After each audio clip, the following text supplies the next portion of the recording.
مبسملا ومحمدلا ومصلیا ومسلما اما بعد۔ رمضان المبارک میں آپ حضرات نے دیکھا ہوگا، نوٹ کیا ہوگا کہ اکثر افطاری کے عین ٹائم نماز عصر کے بعد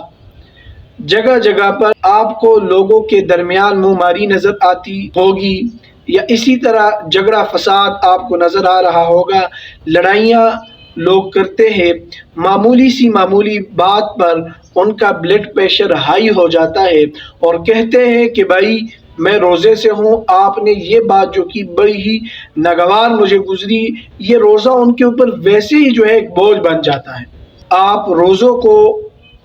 ہائی لائٹ نہ کریں کہ بھائی روزے کی وجہ سے میں نے لڑائی کی ہے یا روزے کی وجہ سے جو ہے میں نے یہ کام کی ہے اس طرح۔ تو میرے بھائیوں دوستوں، روزے کے اندر آپ کو جو ہے تلقین دی جا رہی ہے صبر کی۔ آپ کو بھوک لگی ہے، پیاس لگی ہے، انسانی خواہش آپ کے اوپر لگی ہے، لیکن آپ کو اللہ رب العالمین نے منع کیا ہے، اس کے اوپر آپ صبر کر رہے ہیں۔ تو اسی طرح آپ ان لڑائیوں، جھگڑوں، فساد سے جو ہے وہ اجتناب کریں،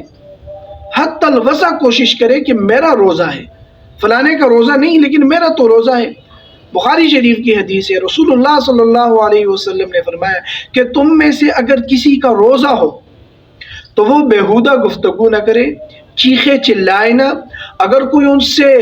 لڑائی کرتا ہے، گالی دیتا ہے تو وہ اسے صرف یہ جواب دے کہ میں روزے سے ہوں۔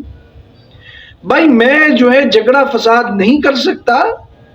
اللہ رب العالمین نے مجھے منع کیا ہے، رسول اللہ صلی اللہ علیہ وسلم کی تعلیمات نے مجھ مسلمان کو ان کاموں سے منع کیا ہے، گالی گلوچ، لڑائی سے مجھے اجتناب کرنے کا حکم دیا گیا ہے،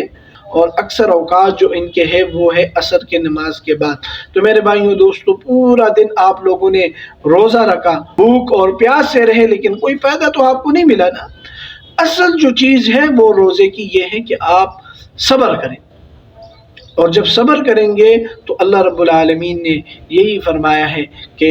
الصوم لی وانا اجزی بہ، کہ روزہ میرے لیے ہے اور اس کا جزا میں خود ہی دوں گا۔